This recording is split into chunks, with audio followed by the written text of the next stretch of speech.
Баршаңызға сәлем достар. Түс шыру жайлы каналымызға қош келдіңіздер. Бүгінгі шығарылым ерекше болмақ, себебі бүгінгі видео күйеулерімізге арналады. Каналға тіркеліп, видеомызға лайк басуды ұмытпаңыз. Ал ендеше көп сөзбай бастайық.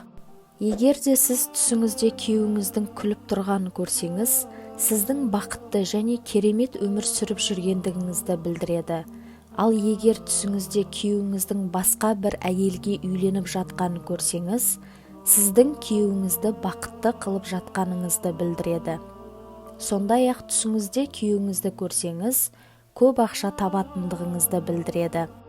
Имам Наблусидің айтуынша, егер сіз түсіңізде күйеуіңіздің көзіңізге шөп салғанын көрсеңіз, сіздерге кедейшілік келетіндігінің белгісі. Түсіңізде күйеуіңіздің сізден кетіп жатқанын көрсеңіз, араларыңызда ұрыс болғандығының белгісі. Егер түсіңізде күйеуіңізге қайтадан тұрмысқа шығып жатқаныңызды көрсеңіз, молшылықта өмір сүретіндігіңізді білдіреді. Түсіңізде күйеуіңіздің қайтыс болғанын көрсеңіз, араларыңыздағы келіспеушілік бар екендігін білдіреді. Жүкті әйел түсінде күйеуін көрсе, келешекте барлығы жақсы болатындығын білдіреді. Егер түсіңізде күйеуіңіздің ауырып жатқанын көрсеңіз, сізбен ұрысып қалғаны үшін өкініп жүргендігін білдіреді. Сондай-ақ, түсіңізде күйеуіңіздің ауырып жатқанын көрсеңіз, күйеуіңіздің қарызы көбейіп кеткендігін білдіреді.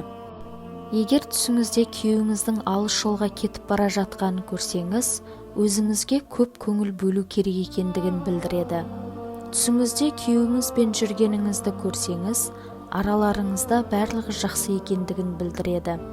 Түсіңізде күйеуіңіздің сізден қашып бара жатқанын көрсеңіз, оны бір нәрсе мазалап жүргендігін білдіреді. Достар, егер осы видео 500 лайк алса, түсіңізде күйеуіңіздің көзіңізге шөп салғанын көрсеңіз деген тақырыпта тағы видео шығарамыз. Сол үшін бұл видеоны барлық әлеуметтік желілері арқылы таратып жіберіңіз. Осымен бүгінгі түс жоруға арналған видео шығарылым аяқталды.